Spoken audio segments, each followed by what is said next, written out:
Welcome to the Sound Gaming Podcast, a D&D conversation brought to you by Cascadia Gamers Alliance. I'm your host, Brendan Faulkner. With me is my co-host, Kyle Morton. Hey Kyle, start the show. Make it so. We had another interview with Chris Hunt. We did. It's the way that interview went. We were talking about like kind of the honeymoon phase on working on a project for D&D or maybe turning it into a business, which I know there's a lot of people who kind of fantasize about that, right? Especially if you're a DM, you're like, I have all these things living in my head. Like, I can't tell you how many new DMs that I've heard say that, like some sort of paraphrase of that. Like, oh, I'm working on this thing. I'm building maps. I'm making history. I'm making my gods, my pantheon. I'm making like all this stuff, and I wish that I could get it to somebody else. Yeah. There's a lot of people who sit on that honeymoon phase and don't have either the tools or the drive to kind of move it into being something that they can share with other people. Mm-hmm. So like thinking of what we're doing with Cascadia, with Sound Gaming, building that into a business, the honeymoon phase compared to kind of continuing to get satisfaction of being involved with it. Mm-hmm. So that's kind of my next like topic that I'd like to talk about. Yeah. So where was the honeymoon phase for you guys? Are you still in it at all for Sound Gaming? That's hard to define. Sure. Also, brief clarification. Sure. Wanted to because I've now picked up on you referring to even before a game actually starts as a honeymoon phase. Yeah. Oh yeah, for DMs. And yeah, I know. I'm like, So for a DM, but like I guess, how can you? So in my mind, if you never actually run the campaign, is that like just a fantasy honeymoon phase then? Because like in my mind, when I relate it to like an actual relationship, the honeymoon phase typically starts when you're dating and then goes into... You know that meme where you're holding somebody's hand, or where the dude's holding somebody's hand and he's checking out the girl behind him? Mm-hmm. Yeah.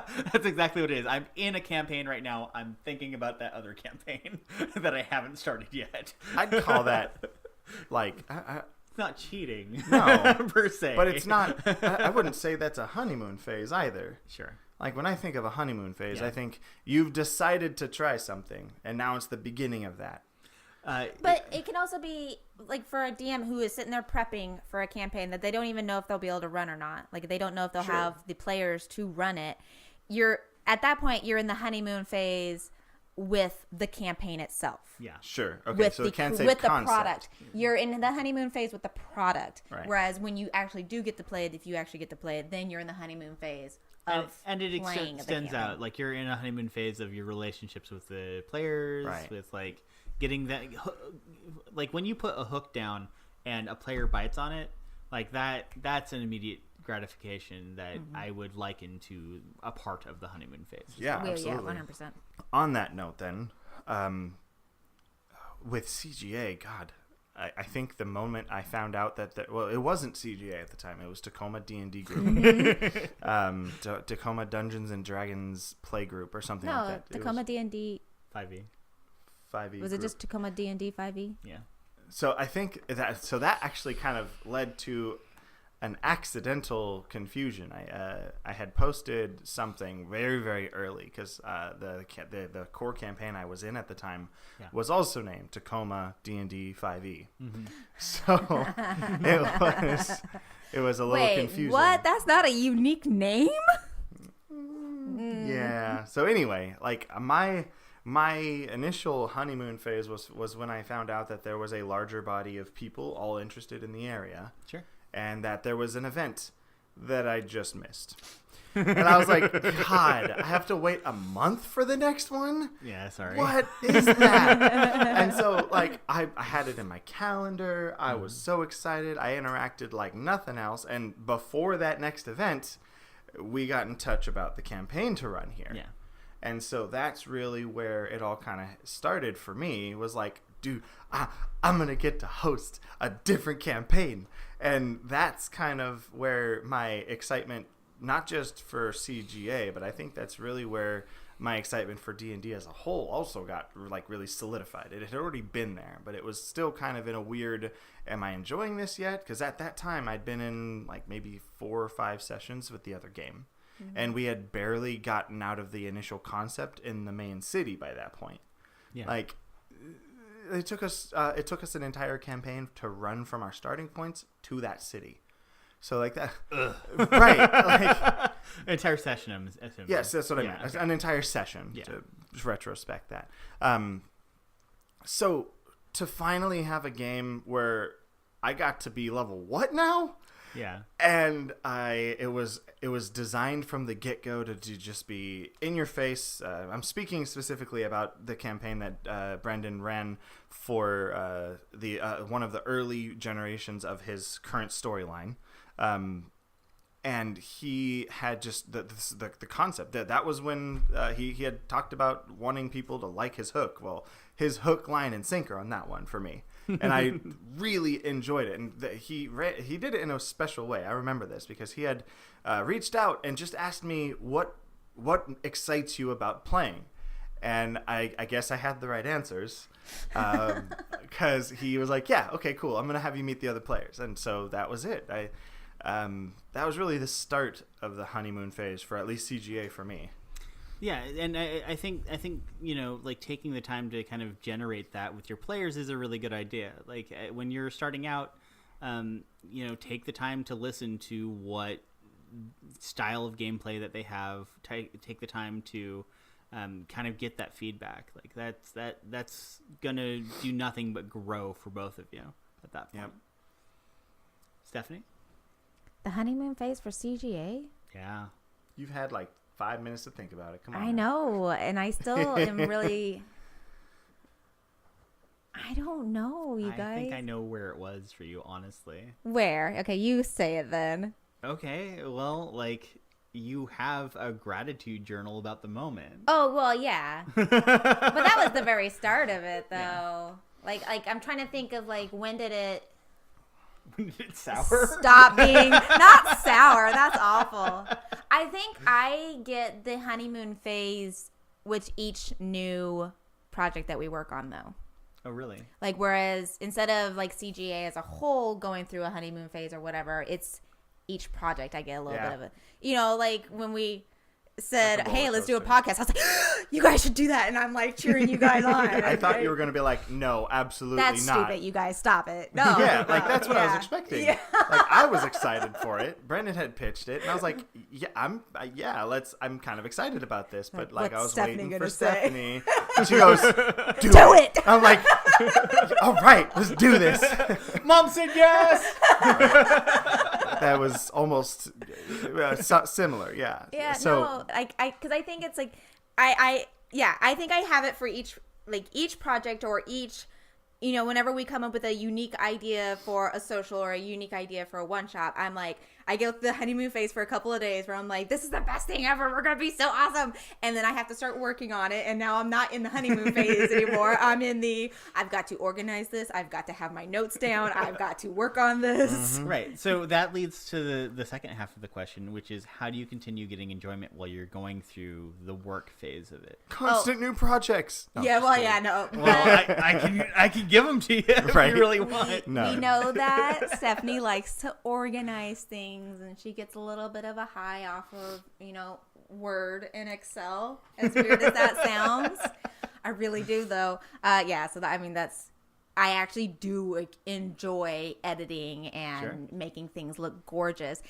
Getting the stuff that Brendan sends me that, like, when I read it is great, looks like absolute shit, though. Excuse my language. Aww. And then changing it into something that's gorgeous. I love that. Yeah. Like, it's work. I'm not going to say that it's not. Yeah. But no, that's where I get the enjoyment out of. I love organizing. I'm really weird, you guys. How do you maintain enjoying what we're doing, Kyle? Like, I haven't had a hard time enjoying this. Do you have fatigue yet? Maybe you don't have fatigue yet. I don't think I do. Like, Wow. You think you would have fatigue just dealing with us? I know. So there's certain aspects where I feel like the honeymoon phase might not actually end. Okay. And instead just migrate into the reality of it, with it not really being as largely different than what you were experiencing in the honeymoon phase. Sure. Like, it's been that way at my current job. Sure. Like, I feel like I'd be over the supposed honeymoon phase, but I still just as ever love what I do, and I love being a part and contributing. And so, like, even with CGA, I think if you're careful, I feel like maybe you have an extended honeymoon phase because you're starting to use technology that you've been wanting to use. Like, you kind of have. I did that from the get-go, though. Yeah. I brought us to Discord. That's true. I've been really creating tech. I think a person in general can always make actions to continue their honeymoon phase. Sure. Or maybe rebrand what their understanding of what the honeymoon phase expectations is. Sure. Like, maybe I just have really low expectations for my honeymoon phase, but No, I think that's absolutely fair. Okay, so I've been married for almost 18 years now. oh yeah. And that's another good point for this. We have three very different perspectives. Yes, very, yeah. Absolutely. But I would say that my husband and I, within the last 7 or 8 months now, have definitely entered into another honeymoon phase. Oh wow, that's like awesome we to hear. just had like one discussion where we were like just super honest with each other and said some things that maybe we hadn't said in 18 years or 17 Living years. in the awkward. Yeah, 100%, you know, and it was just like 100%. boom. I mean, this is a little bit personal, but to be perfectly honest, we're hotter than we were when we first got together. Oh, snap. And we were teenagers back then. So, yeah, no, and I definitely think that like a honeymoon phase can come back around. It was really hard for me not to just like try to high five you on that. You can high five me. Yeah. I don't have a problem with it. Yeah, I think it's important to realize that honeymoon phase can come back around. Like, there's always going to be something that sets something off, and you're like, there's going to be that communication, in which we can go back to that, how important communication is to bring some joy back into something. And yeah, honeymoon phases can come back, or they can last a while. So looking for that moment when you're sitting across the table from other players, like kind of bring it back to D&D for a moment. Is that what this is about? Yeah, believe it or not. Believe it or not, this is not just us bragging about how great our relationships are. Honeymoon phase. Whatever. When you're sitting across the table from other players, and you're feeling some of that fatigue, maybe from how some of the other players are acting, maybe you don't feel like you're being heard. And, man, that's been one of our mantras forever, is that, you know, Wanting to be heard. everybody has a fundamental need to be heard. How do you facilitate that when you're a player, not when you're a DM, but when you're a player? How do you kind of manage the campaign fatigue to the point where you can maybe enter into a new honeymoon phase? I just don't know enough about D&D to answer that, because I haven't been successful at doing so yet. Okay, that's fair. Is it fatigue, like where you're just okay? There's multiple kinds of fatigue when you're playing into a campaign. Okay. Some of it can be just fatigue, like I am tired of playing this character. Oh yeah. That, to me, that's the biggest player fatigue. Yeah. Whereas like I'm just done with this character. Yeah. And I do not like the idea of starting a new character. Really? I know. Oh, man, that's interesting. Because damn it, one of these days I want a level 20 character that I actually got to level 20. I want this so bad. Good luck. Again, this is my completionist Yeah. side of me. Well, there's a campaign for that. So I think but from level 1 Right, to that's what I'm level saying. 20. I know. I'm gonna find it one day. It's Waterdeep. Yes, true. Yeah, I know. It's Waterdeep into the Mad Mage. I know. That'll do it in like a week of gameplay. I'll do it like in No. a couple years. No, that would take so long to go through. I think it'd be fun. It would be fun. It would be a total blast. So how to rekindle your love for your character? Mm-hmm. For me, I think it's one kind of, because once you get to that point where you have fatigue with your character, you're like, I'm not a big fan of my character anymore. It's mostly just because you're not playing your character anymore. Mm-hmm. You're not paying attention to those backstory bits that you helped develop, or maybe your character isn't getting their hero moments like at all. Yeah. And so you're kind of feeling like, well, my character is just here. Sure. So one, talk to your DM. If you feel like your character is not getting any kind of spotlight at all, or not having those hero moments, talk to your DM about it. Say, I really need this. Yeah. To keep loving my character, I really need this. But also, go back. Read those notes that you took before you even started playing this character when you were in the honeymoon phase and you were like, I love building this character. Can you imagine for a second, though, being a DM who hasn't watched this podcast and like maybe doesn't understand like some of those intricacies of like trying to have characters have a hero moment or whatnot. Yeah. Like how would you talk to your DM? Like, you have this problem. My problem is I'm not in love with my character anymore Yes. because I feel that they don't have. What? Oh, well, you can roll a new one. I don't Right. want to roll a new one. So I'll kill him off if you want. Yeah. Like, Yeah, that's that is. Oh, that drives me crazy. That's literally like the. And like, I mean, to be fair, like I don't mind if a player, like as a DM, I don't mind if a player feels like they want to re-roll a character. Yeah, I That's- love rerolling characters. That's fine. Yeah, go I for it. know. If that's what you want to do, it's cool. So there's a particular mage that we were not prepared for. Yes. But I really want that check mark in that box one of these days. Level 20 achieved. Yeah, right. Achievement unlocked. Try hard. We'll get you on your bucket list. Yeah. But I don't know. Oh God, how do I talk to a DM who's just not getting it? yeah, that's an important question, I think. I don't know. Just get it, dude or chick. I think you just have to tell him or her that, you know what? I just need a little something. Just, Sure. Here's my backstory in case you lost it. Oh snap. I mean, there's some bits. Oh, okay, especially coming from me. Hello, because I have a complete backstory. There's something in there you can use. Yeah. Trust. What other kind of player fatigue is there? Sure. So there's Getting sick of just who you're playing with or whatever. Yeah, That's not. Yeah, that's very much though. There's a rule lawyer at the table. Ugh. Actually, Actually, that's not how that works. Actually, are you the DM? Yeah, exactly.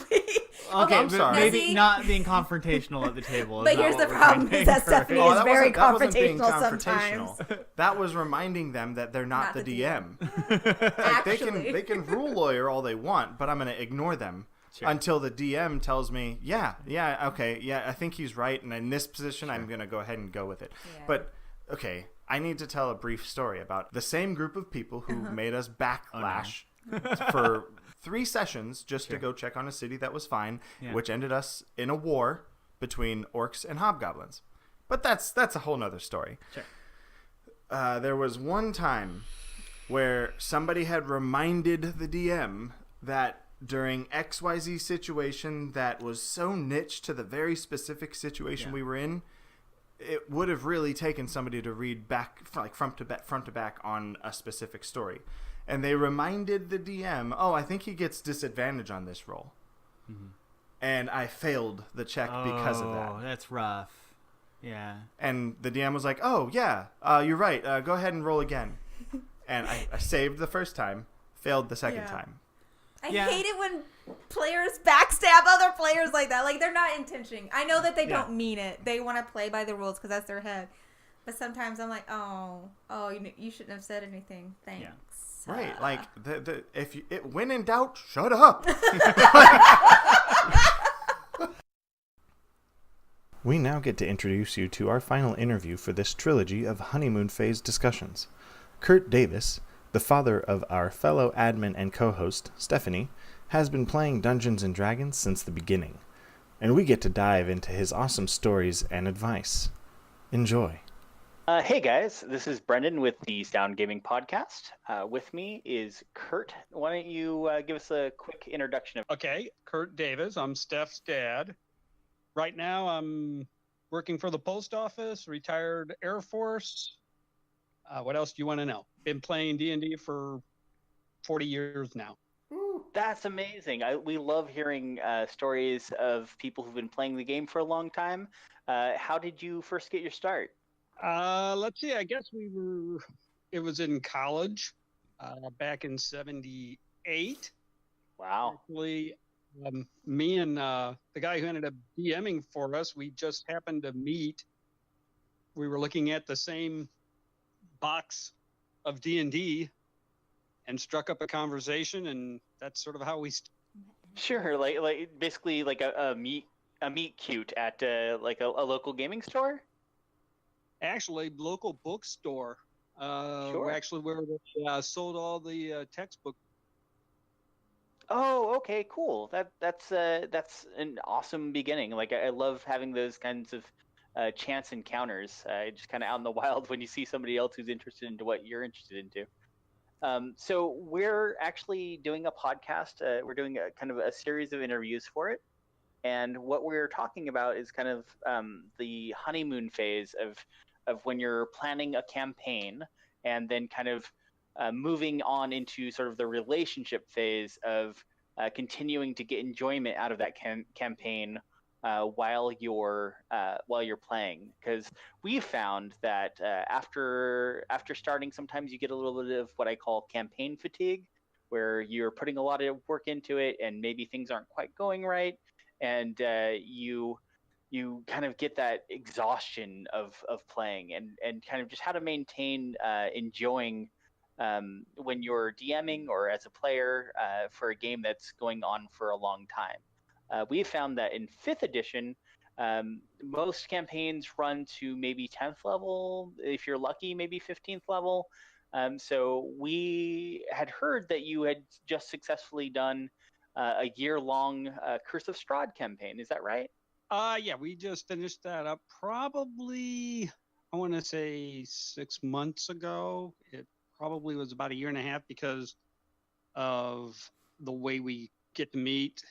We have one of our players is a nurse, so we only get to actually play probably 2 out of 3 weekends, and Okay, sure. it takes a little longer. Yeah.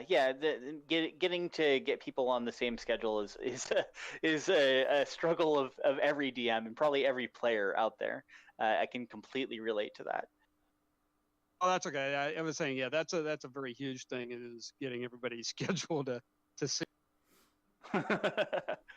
Okay, so let's kind of go back to the beginning of that scenario. When did you first kind of fall in love with the idea of running a Strahd game? Well, I had done actually the original Strahd, Ravenloft. Yeah. Way back in the day. Good Lord, heaven only knows how long ago that was. And, sure. We had been playing. A friend of mine had been DMing for a while. David had been DMing for a while, and he wanted to play. So I said, "Hey, look, we could go ahead. I'll run this for a while, so you can play."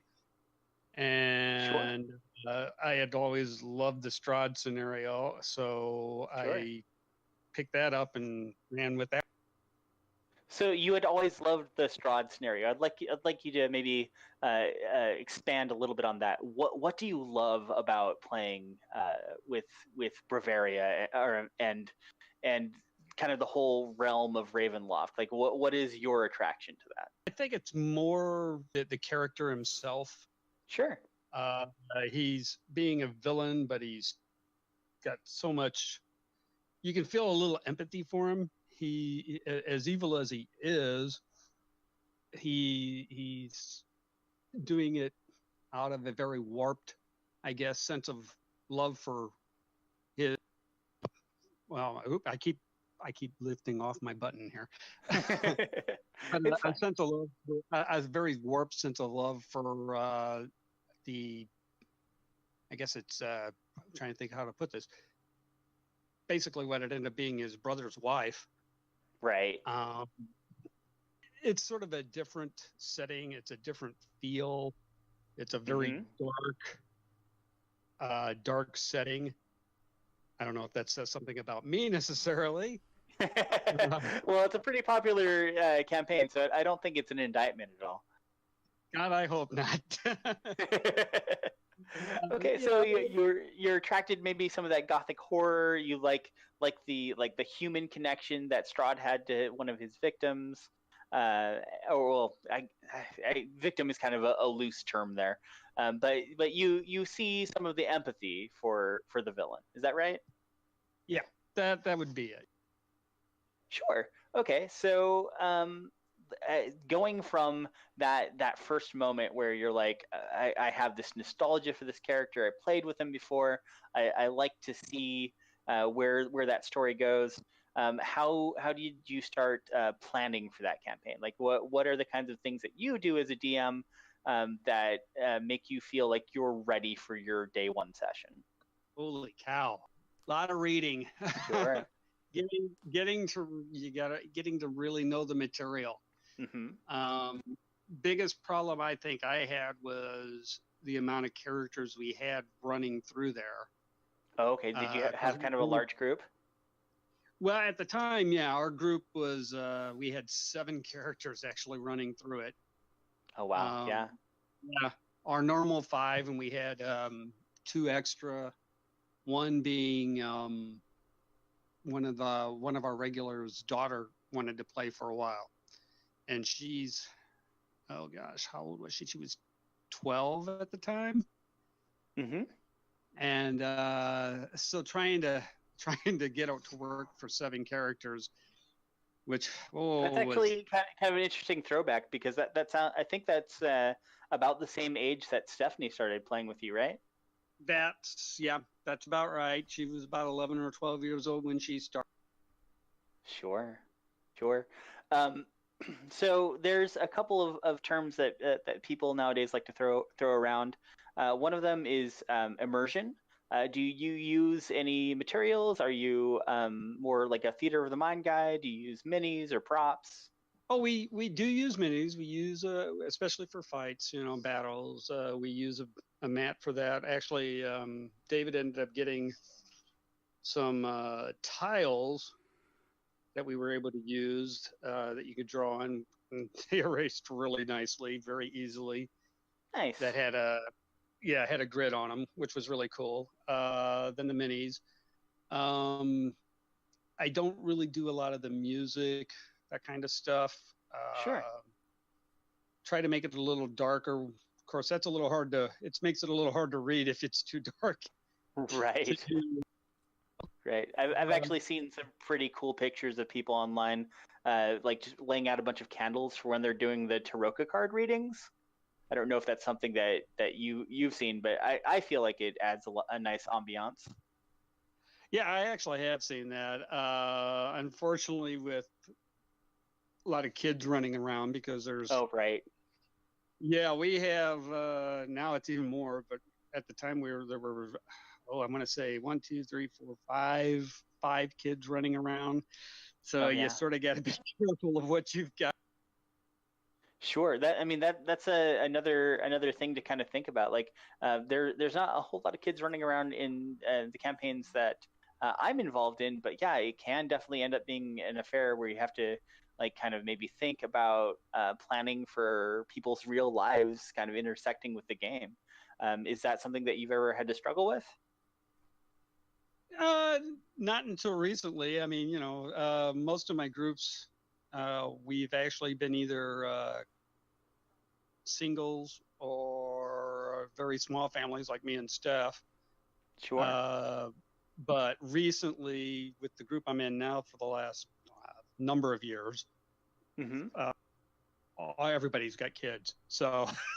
except for myself, and a cousin of mine who also plays, but the rest of the group we've got 6 kids now running. Well, 4 kids running around and a toddler and a baby now. So it's getting crowded. So another term that I wanted to run by you was group cohesion. So there's this idea that there's kind of a point where the group really becomes a group. It's where the players kind of sink in and realize that they're going to start working together. How do you encourage the group to work together when maybe you have new players, or maybe like you have some kind of obstinate players who want to run off in their own direction? How, as a DM, how do you handle it? Ooh, that's a tough one. A lot of the cohesion, I think, just comes from the group, from the players themselves. They have a tendency, at least the guys I've been playing with now, since we're all real close, they're already sort of a cohesion there with just the group itself. Right. As a DM, I might make a hint that maybe going off by yourself is not a good idea. Sure. But if they want to do it, it's sort of up to the player. It's sort of up to the character. I don't like to keep somebody from doing what they want to do. Right. But I might make a little suggestion through another character, or through a character in the game, that it may not be such a good idea. Right. Otherwise, you sort of let them do what they want to do and pray that they don't kill themselves. Yeah. So in the same way that like when you have like an improv group, they always do yes and. Like the way that I feel about DMing, it's more like when they say they're going to do something, it's yes, and we'll let the dice decide. But I also wanted to kind of see. So I have a game going right now. It's my plan is to run it for 2 years. You've been DMing for a lot longer than I have, and I'm always looking to get some sort of sage advice from folks who've been playing for a while. How do you maintain your love of the game when aspects of it can be kind of stressful? Like what is it? How do you refresh yourself so that when you're coming to the game, you're getting as much out of it as the work that you're putting into it? Ooh, that's hard. To be honest, after a while, I had to step back. Right. You put in a lot of work. A lot of it, you're hoping that it works. You never really know if it's going to work until you eventually start playing with the group. You try to do. I try to do voices, but after a while, it's sort of like that's not working. Right. Keeping this stuff going, it's hard to do sometimes, especially a long campaign. Prepare as much as you can. You're hoping it all works out. Sometimes it does, sometimes it doesn't. You got to sort of learn with that. Right. That sort of helps keep it a little exciting for me. I mean, you learn when something goes wrong. You try to figure out some way to maybe do something similar, but we'll fix it, and hopefully, think of maybe it'll work a little bit better when you do something that is of a similar vein. After a while, though, I burnt out after a while. Ravenlove, especially the Stride campaign, is a very tough one because of the matter, because it's so dark. You're Mm-hmm. trying to keep everybody tense, but when if everybody's too tense, it has Right. people can get a little frustrated. For anybody who actually is running that one, he's a very, very powerful character. Right. And even for a group of four, I mean, it's just 4 characters of 10th level by the time you meet him. Even for that kind of a group, he is an extremely strong character, and it's very easy for him, I think, anyway, to get a TPK anyway. Right.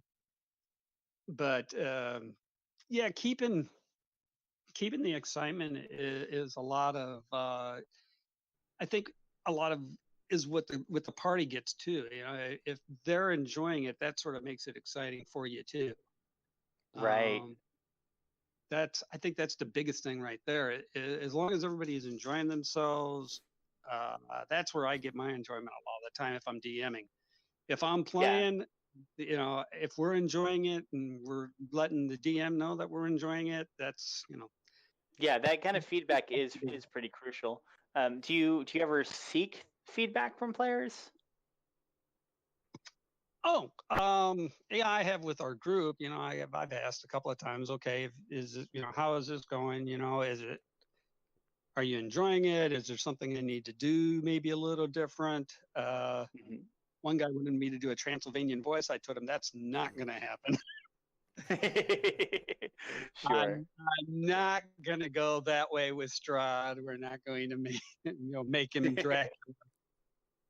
He was teasing, of course, but still, it's like that's not going to work. I got you. Yeah, I try to get a little bit of feedback when I can. You want them to enjoy it. Like I said, it was a very tough campaign, especially near the end because we'd been going so long, and there are so many ways that that the main character actually could get out of trouble that I think Mhm. I used it one time too many, and they were getting a little frustrated with trying to kill him off. So we I understand. finally got down. Yeah, we finally got down to where okay, I think I'm gonna let him get him this time. Okay, so let's see. Another tough question for you. But how do you deal with conflict when it arises between the players? Not necessarily. I mean, sometimes it's framed in such a way that like a player character will be upset with another player character, but sometimes people kind of take it to heart. As a DM, how do you go about dealing with kind of interpersonal conflict at the table? Ooh, that's been a long time since we've had to do that. That's good. Um, no, I haven't had that much trouble, especially recently with people getting into conflict. I've had it myself with another character, Right. uh, with another player, and I think a lot of the problem was it was just after finishing up Strahd, Hmm. and I was probably just tired of the game and needed a break. Yeah, Um, taking breaks can be definitely important. oh yeah, definitely, and that's what ended up happening. And I took a break for about 6 weeks. I got to get away Yeah. from the game. We had started playing a different excuse me, had started playing the campaign we're in now. Hmm. But like I said, I was at the point where I go, yeah, I definitely need a break because everything that's being said is just driving me nuts. Sure. And I So a little bit of I introspection. exactly. I think that's a good thing. I think every once in a while you need to step away. If you're feeling Sure. frustrated or if you're getting mad for really what is basically no reason, in my opinion, because Yeah. mine was really petty. Um, Gotcha. I think you need to step away for a little bit, maybe relax a little bit, find something else to do for a little bit, and then go back in. And since coming back in, it's like, oh yeah, I'm ready. Let's go. Let's go somewhere. Let's find something. Let's do what we need to do. And I think that's just something everybody needs to do once in a while. Absolutely. That's some great sage advice. I really appreciate it. Now I'd like to kind of switch gears a little bit and do something really fun. Can you please give us some stories about Stephanie playing D&D when she was younger? Wow, Steph playing D&D.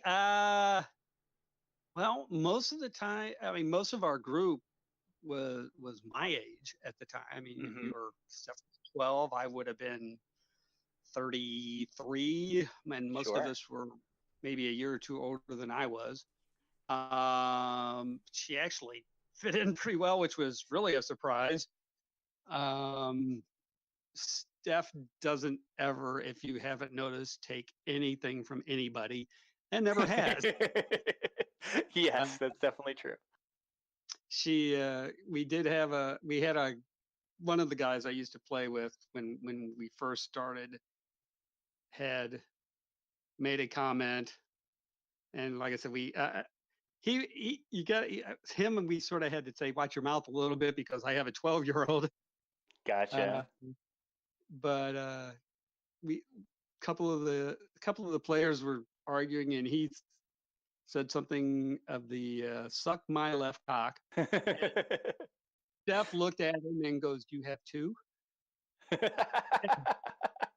That's amazing. I really appreciate that anecdote. But yeah, she didn't put up with anybody. She kept she had her own little way of playing. She played with the big boys and never looked back. She was a tough kid playing. She always thought about what she wanted to do when she did it. She very rarely just went in and said, "Hey, I'm going to do this." Whatever she played, she always tried to figure out the best way to go about whatever the scenario demanded, or whatever the encounter demanded. She was always very thoughtful about it. Other than that, I mean, she really nothing that was. I'm trying to remember stuff from 30 years. 30 years ago. No, totally. 20 And years if you come up with any other anecdotes later, feel free to record them and send them to me. But yeah, no, I definitely appreciate you taking your time out of your day to talk to us. This is going to be with several other interviews that we've done for the podcast, and I think this has gone really well, and I appreciate your time. I'm just kind of. What was that? Oh, I said just not a problem. Anytime. Sure. Thanks, Curt. So this has been an interview with Sound Gaming Podcast. Thanks, Curt. And thank you for once again joining us for this awesome episode of Sound Gaming Podcast. We hope you've enjoyed listening so far as much as we've enjoyed creating it for you. Don't forget to like and follow on Facebook, Twitter, SoundCloud, and anywhere else you find us. See you next time.